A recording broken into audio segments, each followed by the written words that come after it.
Imagine hiking deep into the forest, miles from civilization, when you hear something calling your name. Not a friend, not a person, but something ancient. Tonight's story is one of the most terrifying encounters with the Wendigo ever recorded. Creatures of hunger, winter, and death. And what happened to these campers will stay with them forever.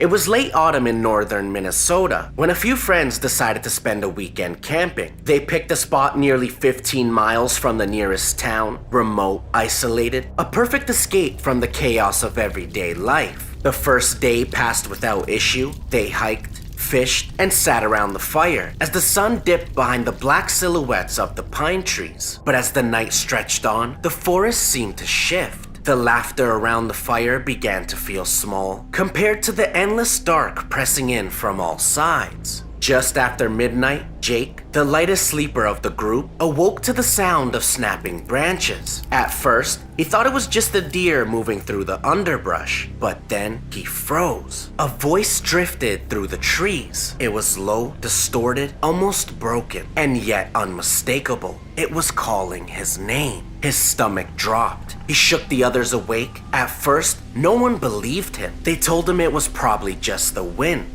But then, all of them heard it. The voice didn't just call anymore. It began repeating things they had said earlier around the fire. Whole sentences mimicked word for word, in a tone that sounded human, but not quite right. Fear gripped the group. They grabbed their flashlights and shined them into the tree line. That's when they saw movement. At the very edge of the light, something stood. Its body was unnaturally thin, skin stretched over bone like parchment. Hollow glowing eyes peered back at them, and above its head, sharp antlers jutted out like branches reaching towards the sky. No one spoke, no one breathed, and then it moved.